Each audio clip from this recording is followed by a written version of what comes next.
How's it going, everybody? In today's video, I wanted to take a look back at the old parts of my channel. I don't know if anybody has been with me this far, but in this video, I wanted to react to my 2021 NFL Draft grades that I gave out. The way that I really started to get into YouTube was for the 2021 NFL Draft. You can see like my first video with Penei Sewell, and then these two ranking and grading videos. The draft's been a big part of my channel, and these players are heading into their fourth years, so I think it's good and well time to look back at some of these grades and kind of evaluate where not only the players were at, but kind of how my takes were. I definitely know that my understanding of the NFL has gotten a lot better, and my takes have gotten a lot better, and there are two 100% sure. I know that I had bad takes with two of these guys. I know for sure I had two bad takes, but let's get into the first guy. The first overall pick. So it seems that I haven't checked into this video in a year. It seems I went pick by pick. Yeah, so I went pick by pick. I didn't go by the highest grades like I do now because I kind of mix them in with my rankings. The Jaguars. But I was very quiet up to this point. I could barely hear it in my headphones. But Trevor Lawrence, I had as an A+. I think he was one of my only couple of A+. And overall, he's been okay. I would say as a obviously his rookie year was not that great. He had 17 interceptions, but with now he had 21 touchdowns last year. He had 30 in 2022. He had 4,000 yards, 4,600 yards in 2021.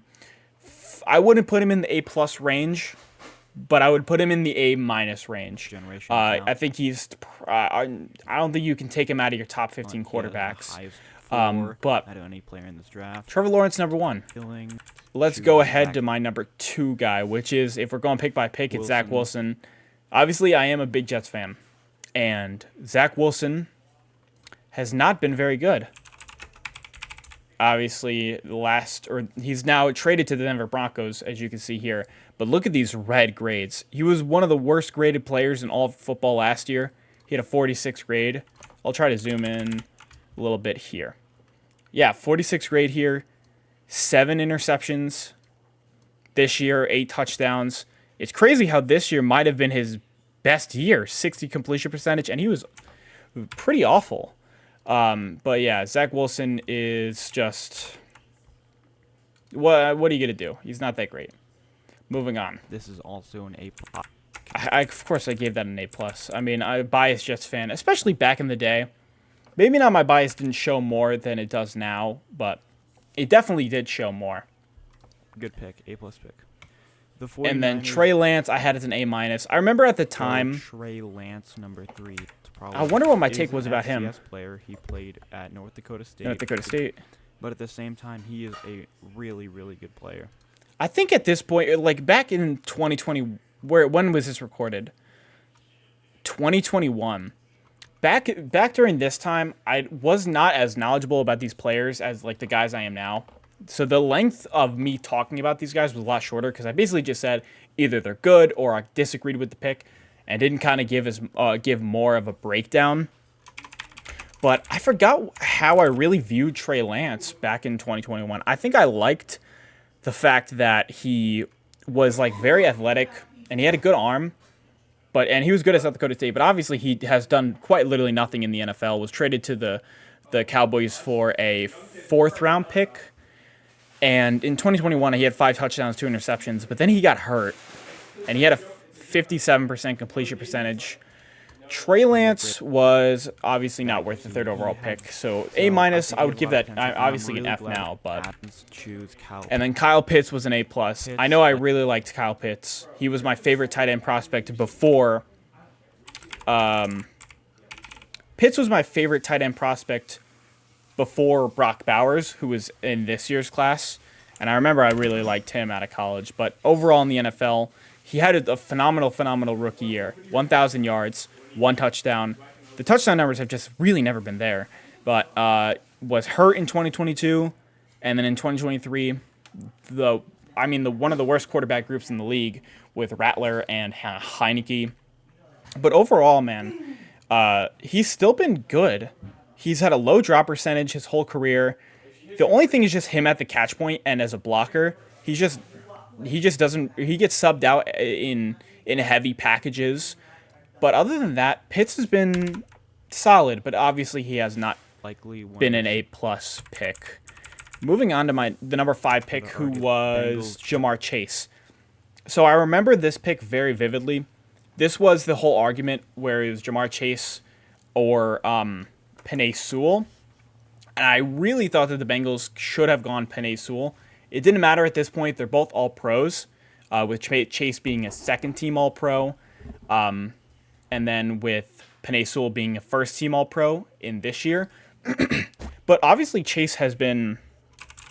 let me look up his name. Chase has been very, very good as a Bengals receiver. And then especially his rookie year when he had 1,800 yards. Oh, that's including the playoffs. I don't know why I'm including the playoffs here. He had 1,400 yards and 13 touchdowns in his rookie year. And this was when, because they obviously paired him up with Joe Burrow. He was like really, really good, especially after the catch. I don't know if they'll show it here. 657 yards after catch. And then on a huge average at the target, he was an incredible deep threat. He has finished his two seasons with 1,000 yards. But in 2022, he did miss some time. And then this year, he had a 1,200-yard season, 7 touchdowns, and had a good year. So Jamar Chase, that should have been a higher number. It's just kind of, I liked Penei Sewell for the fit more. It didn't matter. That would, in a regrade, that would have been probably A. Dolphins, Jalen Waddle. And then I remember really also loving Waddle out of Alabama. This was when Alabama was really good in 2021 with Tua Tagovailoa. And then this was the COVID year, so this had to be the Mac Jones. Oh, no, yes. This was the year that Waddle was injured at Alabama. And then Mac Jones and Devontae Smith went completely off. Mac Jones broke the SEC completion percentage record. And I don't know if he didn't have another record, but they obviously destroyed the college football. And Devontae Smith won the Heisman. But for Waddle, really, really liked him out of Alabama. Obviously, the speed and the special teams ability. Waddle, I would say, has been a good, for an A+ pick, for a top 10 receiver to hit 1,000 yards consistently all 3 years, including Tyreek Hill being the number 1 receiver above him. What kind of was limited this year was he was questionable a ton of the time. I think like 4 or 5 games he was questionable with some kind of injury. He obviously missed a game in the middle of the season, but overall, his yards per route run numbers have been really high. His yak numbers have been always good. Obviously hit the 1,000-yard marker every year. He broke the rookie reception record with 104 receptions. Jalen Waddle, A+ pick. I am fully in agreement with that. And then I had Penei Sewell as an A-, going to the Lions here. Nothing kind of argue about Penei Sewell. Where is he?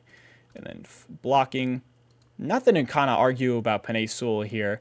He had a 90 offensive grade this year, and obviously he was a first-team All-Pro right tackle.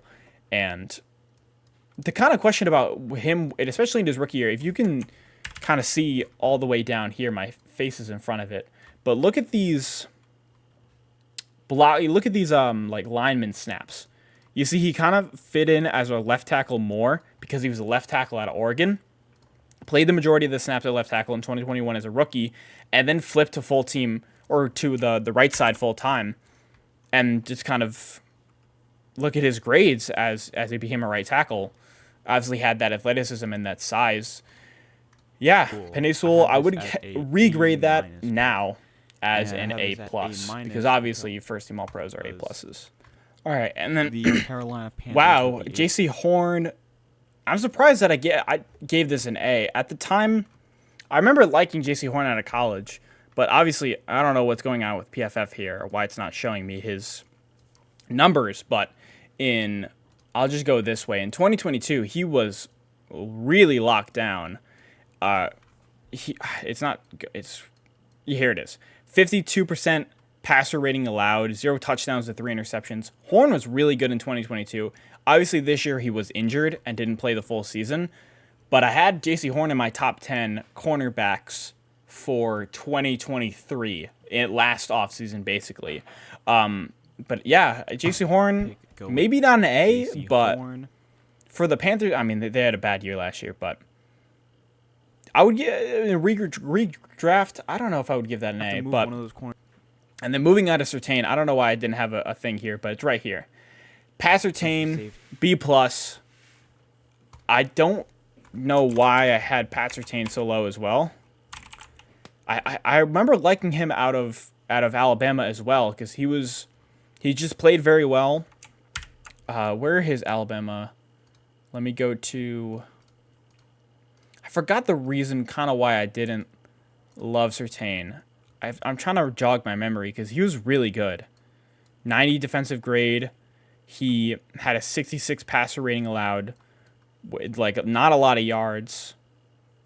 Reception percentage of 42. I forgot why the reason I didn't like him. Maybe it's because I listened to somebody I shouldn't have. But Pat Surtain is a consistent top 10 cornerback in everybody's rankings. I had him in second last year, and this year I would have him as a top 10 cornerback again. This year he didn't have the best year, 3 touchdowns to 1 interception. He kind of always allows a little bit of touchdowns, but it's also because the Broncos are not a good team. Had a huge yard total this year with 701. Looking back at it, I would give Pat Surtain an A. I would give him an A. That was a good pick for the Broncos there. Player. That's why I'm giving. And then him for B+. 10, The Eagles. I had Devontae Smith as an A. And then I remember like Devontae Smith is one of my favorite players ever. He was at Alabama. I need to show you the Alabama stats, man. He had 1,800. From the 12th overall. And then pick Devontae Smith obviously had to as the an 10th A. overall pick.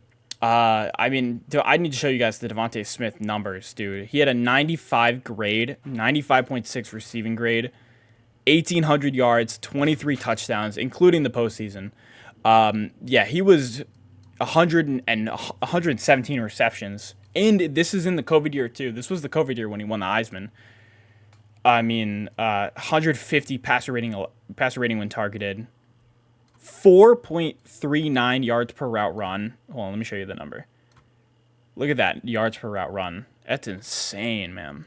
But yeah, Devontae Smith is, I would say, my favorite or my second favorite college football player that I've ever seen. And in the NFL, he's obviously had a 1,300-yard season and a 1,200-yard season. And he also got a big contract extension, I think worth 3 years, $70 million. I forgot what his exact contract details were. But overall, that Devontae Smith pick as an A was really good. Who's a top pick. But we're about to in get the to next the year's pick that draft, I can probably. guarantee that I Really like this 100% got wrong. And I'll that's give why my I'm giving reason it an A. right now. So, with the Micah Parsons... 11th pick, they Oh, no, traded this is not Fields. Micah Parsons. This is Justin Fields. I had Fields as an A. And Fields obviously was really not the best, and that's purely because he just did not work as a passer. He lacking touch over the middle of the field. The interception numbers were always kind of high, 10, 11, 9. I would say this year was his best year, but it really wasn't enough. Also, the fumble numbers were insanely high, but I'll show you guys the rushing stats. 10 fumbles, 17 fumbles, 12 fumbles. The fumble numbers were insane. And then the rushing stats, he obviously had 1,000 rushing yards in 2022. Big fantasy year there, but Fields kind of didn't work out in the NFL. Pretty much all due to him as a passer. extra first But I round want to pick get to next the year. real controversial take that I They knew gave that I had in this Another video. first rounder, but I'd give up a first rounder for Justin Fields. And then right here. So Micah Parsons, I had as a B. And I'll tell you the reason why, because I do remember why I gave him a B. So the reason why I had him as a B was because I didn't kind of know how the Cowboys were going to use him as I didn't watch a lot of Penn State that year. I can guarantee that. And especially because they were in the Big Ten that didn't have they only played like 7 games maybe. He was a hybrid jack off-ball pass rushing linebacker, kind of what Penn State does with a couple of guys. Abdul Carter is a good example of a guy who's switching to a full side or a full-time edge rusher this year. But I said they already drafted Leighton Vander Esch in the first round. They had Jaden Smith as well, so it was like he's not going to fit in as a Mike. He can fit in maybe as a strong side linebacker, but then you're not going to use him as a pass rusher. I was like kind of, where are you going to use him? And then obviously Micah Parsons finished as a Defensive Player of the Year, or as a 2-time second place Defensive Player of the Year this year, and then in his rookie year. Dude has been he's just been incredible. I know that the sack numbers are kind of off, but he had 15 sacks, has gotten over 12 and a half sacks every year of his career, he led the NFL in pressures in 2022. This has been, a great pick for the Cowboys, and obviously I'm wrong there. That should have been in the A. My last, I'm pretty sure, A-plus pick. I just said my last A-plus pick here with Rashawn Slater. It's Rashawn. I remember I really liked Rashawn Slater out of Northwestern. And for Slater, he has just been kind of injured these last 2 years. He was really good his rookie year, though. I know that he made a Pro Bowl. I think he made a Pro Bowl. He did allow kind of a bit of sacks, but he had a great pass blocking efficiency and had 1,000 snaps. This year, again, he had another 1,000 snaps, was not very good as a pass rusher. 38 pressures. His run blocking numbers completely diminished because, obviously, I forgot what injury it was. It was he had a big tricep injury. So his power in his arms it's kind of lost. So now with Joe Alt getting in the room, because they just drafted Joe Alt, I would assume that Joe Alt is going to probably slide in the left side, and then Rashawn Slater will probably go to the right side, just because you want the stalwart at your left tackle position, and unfortunately Slater's been facing a bit of regression as of recently, so that A-plus is not looking as good, Slater even though he did make a Pro Bowl. He was my from the Ohio State Northwestern game. And then for my 14th pick, I had Elijah Vera Tucker, another guy who is just been in and out of the lineup of injury. He's not finished a full season outside of his rookie year, where he kind of, I don't even know if he played, or he did play 1,000 snaps, which is kind of insane.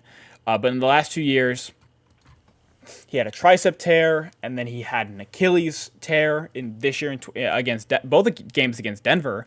This year was his best year, though. He was playing really well. He had to flip from left guard to right guard, and then right guard to right tackle. But he was playing pretty good. 2 sacks, 14 pressures. But obviously his rookie year, it wasn't the best. He did allow 42 pressures. But another guy that's been kind of in and out of the locker room, or in and out of the roster with injuries, I wouldn't give him an A. He would still be in the B range, though, because when he's played pretty okay. Now, getting to the 15th pick, I know I did not like Mac Jones. I know for sure I did not like Mac Jones because he just didn't have a really live arm at Alabama. I do want to show his NCAA stats because I'll show you the reason why I was lower on him. His numbers were kind of off the charts at a 95 grade. And obviously he had a 76 completion percentage, 77 ESPN, which broke the record. But his big-time throws were kind of low for the team that he was on. And then its average depth of target was 8.8, which kind of felt low as well because a few of them were checkdowns. And then his passer rating was good, but everything kind of didn't feel as live with him. He kind of felt his mechanics were really motory. I remember that about Mac Jones, and that's kind of why I didn't like him a lot. I had him as a B. I would have given it lower now, just because I'm kind of more confident with the players that I don't like and that I do like. I would have given it like a C relative to where I am now, which kind of makes sense. This is obviously an F pick now, and he is traded to the Jaguars. Arizona Cardinals. And then for the Cardinals, they picked Zaven Collins. I have not checked up on Zaven Collins pretty much ever. I have no idea what happened to Zaven Collins. He is this is his college stats. What has he done ever? I mean, he did play 1,000 snaps in 2022, had not the greatest number. Man, he allowed 41 catches, 80 receptions. And this is an inside linebacker too. He was an edge, jack kind of hybrid. We really played linebacker, but his numbers are terrible, man. This is my first time seeing them in forever, really. This year he got a little bit better in coverage, it seems like, and then obviously we got better as a run defender, but it doesn't seem like he'll get a second contract really. So as a B plus, that's obviously should have gotten a lot lower. And then obviously The of this Raiders pick will be the Raiders. or of They this reached draft, for- Leatherwood. I remember having him as the worst selection in this draft. I didn't think that Alex Leatherwood. I mean Alex. I didn't think they still had him in their database, but he's now on the Chargers, and they don't even have his stats. But what the fuck is going on? Will be the Raiders. And then with the Raiders, reached I for remember Alex Leatherwood. this was clearly the worst pick of the 2021 NFL draft. I didn't think nobody really thought that Leatherwood was going to go in the first round, and then the Raiders picked him because not the Mark Davis era, they have not been a good drafting team, but really under Gruden, they were a horrendous drafting team.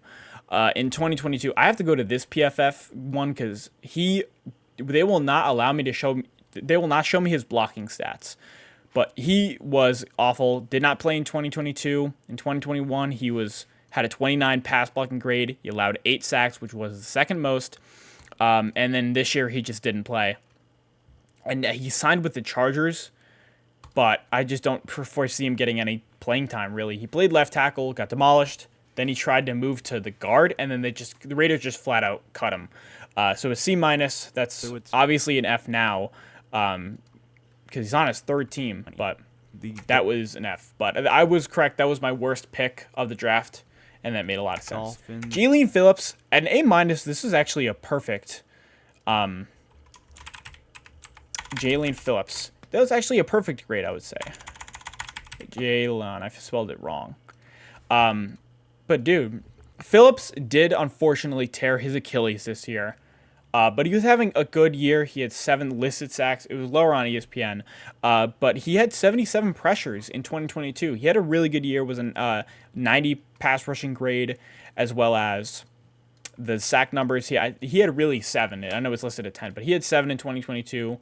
It's just the the run defending and tackling at the NFL level has just been a little bit spotty. You could see the missed tackle rate, 24 missed tackles according to PFF, and sometimes they're a little bit nice with those missed tackles. They don't give them all aways, but unfortunately tore his Achilles this year. Probably won't be in the lineup a lot next year, but good 2022. With the Being a good 18th pass overall. rusher, I would give that an A-.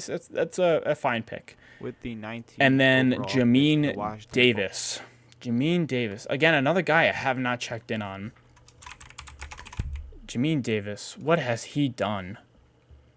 Not great. Wow, his rookie year was bad. 4 grades in the 40s. What happened? He was not good in coverage. Was not a good tackler. This year he's steadily gotten better every year though, which is good. The missed tackles have gone down. Is it because he's been playing less? Not really. 3 sacks. The coverage numbers are still not the greatest. He's still allowing a completion percentage over 70 and is allowing more than 400 yards, 3 touchdowns. He's been, according to these numbers, okay. And as well as I have not football team seen him on the field as much for the Commanders, slash and as well as they were so bad last year. I'm B+.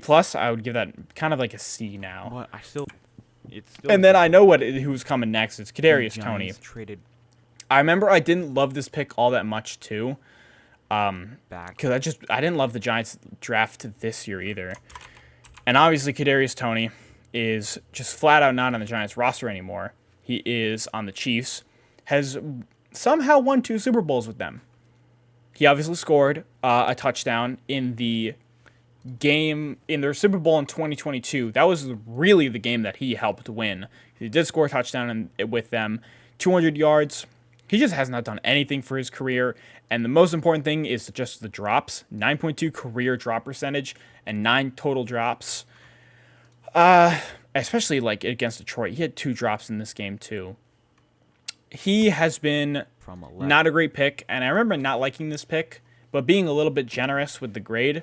but he obviously has not Guy. lived up to Kwity the Paye. first round pick. And then Kwity Paye, this is a guy that I definitely underrated out of Michigan. I remember the whole thing about Kwity Paye out of college was his like explosiveness off the line of scrimmage. And I think he's really honed in on that at the defense at the NFL level. Had his best year this year with 8 sacks. I think it was 7.5 listed by ESPN. He's gotten better as a run defender as well. His missed tackle rate has gone down. Obviously, he doesn't play in coverage, but his pressure numbers are just the one issue that they're low. If he got more consistent pressure, he would be a much better player. But according to like the way that he's been playing, Kwity. he kind of has like a rotational finish sack kind of guy where he finishes sacks well. I would say a B kind of makes sense. So That's a pretty overall, accurate grade there. It's an okay. And pick. then with the With the 22nd overall 21st pick, I had Caleb Farley. Now, I remember liking Caleb Farley because his numbers were really good out of college. But he had COVID, so he couldn't go to the draft, and that was a whole story. But again, this is another player who has never played. He's played 164 total snaps. He's not been able to get in the lineup. He couldn't tackle. His missed tackle rate, obviously, you can see here. And then he just couldn't play in coverage. He was given snaps in 2022 because he tore his ACL in week 3 of the 2021 season.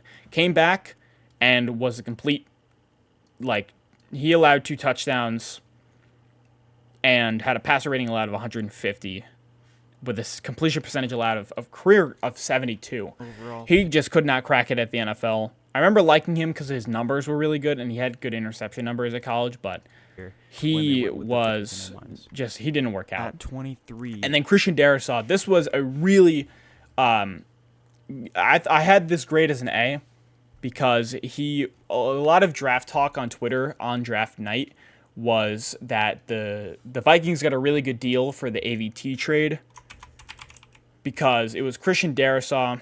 Let me put in his name. Because it was basically a Christian Darrisaw for AVT kind of swap. And obviously, Christian Darrisaw's had a very good NFL career so far. In 2022, he was a second-team All-Pro at the left tackle position.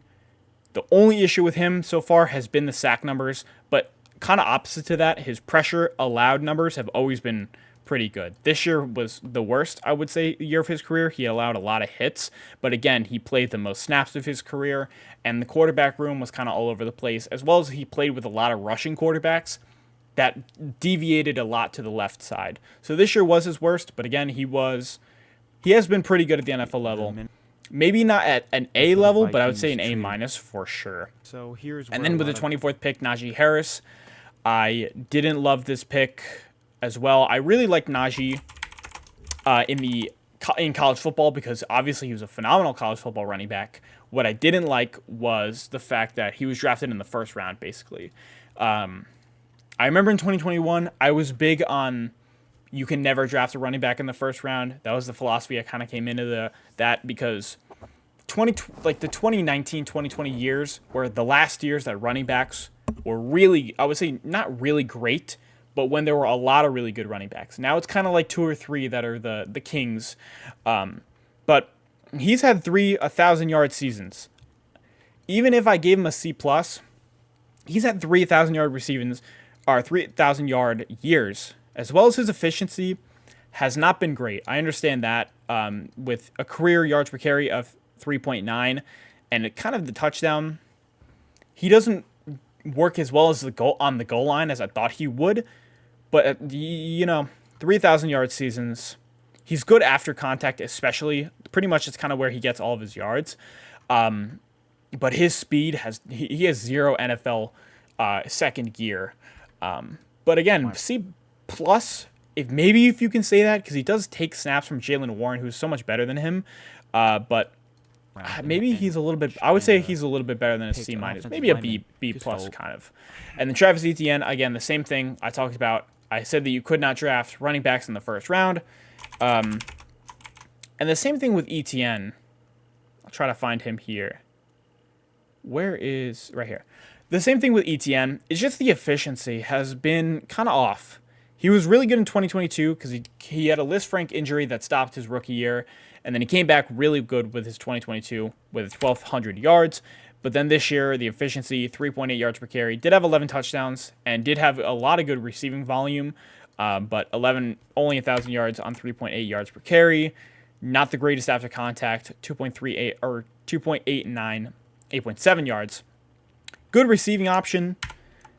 Decent as an explosive threat, but he's not as explosive. 10 yards over 15 carries or 2 carries over 15 yards. 10 carries over 15 yards in 200 attempts. C plus, maybe not a C plus, but it wasn't the greatest pick. And again, I did not like running backs in the first round at C plus. this time. Now I'm a little changed. Now I kind of understand like Bijan Robinson, Jahmyr Gibbs, those guys. Greg Newsome was an A. Newsome has just been the thing that just the Browns just have a really, really healthy rotation of cornerbacks. So he hasn't been on the field as much as guys like Denzel Ward, but he's been really good. Newsome, the only issue is the tackling is actually an issue because he has a 16% missed tackle rate. But honestly, 80 passer rating allowed this year was, I think this was his best year of his career. He's been a full-time slot essentially. 2 interceptions, 2 touchdowns. First year he's met that numbers, as well as 11 PBUs. Of course, the only issue is the missed tackle rate and then the run defense. He's only 192 pounds, but he plays a lot lighter. So he's not the greatest run defender, and obviously that's shown in the grade, and that's really shown in game. Cleveland. An A, no, clearly not an A. I would give it in the B range, but I remember really liking Greg Newsome. I don't remember why. Maybe it's because I know he was a really big playmaker at Northwestern though. Another ad. All right, the 27th pick, Rashad Bateman. Rashad Bateman has just not been the best, but he just has not been as productive as a first-round receiver should be, really. Career high rookie year was 1,500 yards, or 500 yards. 1 touchdown, 2 touchdowns, 1 touchdown. I know that he's had a drop issue, 5 drops in 2022, and his yards per route run has been it was only 1.05 this year. Not been really efficient. I don't think he's going to earn himself a second contract. Been kind of in and out of the lineup with injuries. Especially that was 2022. That's the reason why he didn't have a great year. In and out of the lineup as a B+. It's going to be in the C's now. But he was a big-time, explosive kind of go receiver at Minnesota. And that's kind of what he does at the NFL. It's kind of his only way to get separation. And then with the 28th pick, Peyton Turner at a C+. I remember not liking that pick. Peyton Turner, I think he was injured coming into the draft. Peyton Wilson. No, that's not Peyton Wilson. Peyton Turner. He was injured coming into the draft, and it was also an overvalued pick because he just didn't have a lot of pressure numbers at college football. He had a really low sack numbers, low pass rush win rate. I remember not liking him due to those reasons, and I gave him obviously a C+. He was my second worst pick of the draft. And he has not been good. He has not gotten on the field. Obviously, he was coming in injured and just has not gotten any... Look at the pressure numbers as an edge rusher. 13 was his career high, 2 sacks, and then this year, I think he'll be cut in training camp, man. He was not a great pick, and I remember foreseeing him not working out, but not being a good pass rusher at the NFL level. And then you have the 29th pick, Eric Stokes. Eric Stokes was a big guy for Georgia before they really became a national championship threat. I forgot. He plays kind of a slot role for Green Bay. He was more or less a slot kind of safety guy at college football, and then at the NFL, he obviously only played 2 games this year. And again, another guy that has not gotten on the field, just has not been very good. They tried to put him at the boundary, and he did not work out. 4 touchdowns, 1 interception in his rookie year, and then kind of after that, they just lost hope in him. And then this year, in only 2 games, he allowed 3 touchdowns. And I don't know if he's still he should not be on the Green Bay Packers roster. I think he'll be cut as well. But he was, man, when he got to the NFL, he just got dunked on. I remember multiple times in multiple games he got I think is a B plus. flat out dunked Now over. with And then the- Greg Rousseau, another guy, I was a lot lower on him coming out of college because his pass rush win rate was under 10%, even though he had 15 sacks, which was crazy. Rousseau, he's been actually pretty good at the NFL level. This year was his best year with 62, which is a very good number. But his sack numbers have always been there. Obviously, his long wingspan is good at finishing sacks. But he had 9 last year, 7 this year. It's just the pressure numbers have finally started to meet that sack number where he's now a really consistent pass rusher, taking over that Von Miller role. Really, 14 quarterback hits. He was good. He was much better, much improved last year. I know, and also he's been getting snap increases. The thing about, I don't know if he's not he's very inconsistent as a run defender. I will say that when I've seen him in game, but I was low on him coming out of the 30th draft, overall and pick, at a the C plus, I Buffalo think Bills he's go- over. I think he's gone over that number, especially with his pressure numbers now as it 33rd stands. Overall pick. He's kind of due for a potential 10 sack year, really, if he can hone it all in. And then Jason Owe, who changed his name as well. I forgot his name now. Odafe Owe. And then Odafe Owe, he's been, again, similar thing. He's been all right. It's just this year has been his career year, but he's kind of been the same player all throughout his rookie year, and then last year was all right. Not the greatest run defender, I would say, for him, but more or less, he kind of honed in on his pass rushing this year. He had Justin Matabike in the interior that helped him a lot and Jadeveon Clowney again, because Owe is kind of a 3-4. I think he plays a 3-4 defensive end, and sometimes will bump out to an outside rusher. And I know his pass rush win rate is below 12% or something like that. But again, 54 pressures, he's been solid. I would say this is a B pick. I would say Baltimore Ravens. I was kind of right on that one. Overall, And then for the next one, with for the 32, the final pick, of the first. Joe Tryon. Again, another guy that goes by a different name now. Joe Tryon Shiroka, or again, it goes by a different name, but he's another guy who similar thing, except kind of flipped. He had a much better year in 2022. He was one of my breakout candidates, and then this year did not play as well. I think he didn't have an injury or something. Go to regular season numbers.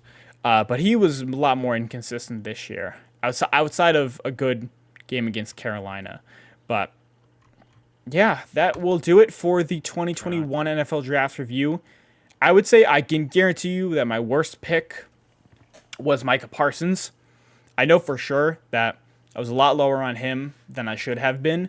And then my best pick, a pick that I was correct on, was Alex Leatherwood. But also, I think everybody was really correct on him. Another guy that I got was Christian Darrisaw. I had him ranked 3rd. I would say Christian Darrisaw is my best guy out of this draft. I had him ranked as my 3rd best pick in the draft. And I think he kind of has not lived up to maybe the 3rd in this very stacked draft class. My worst is, I would say, Zach Wilson. It's my worst actual take. But yeah, that's going to do it for my looking back and reviewing my 2021 NFL Draft grades. Now, let me know some of your guys' grades in the comments, and then make sure you guys leave a like and subscribe. See you guys in the next video.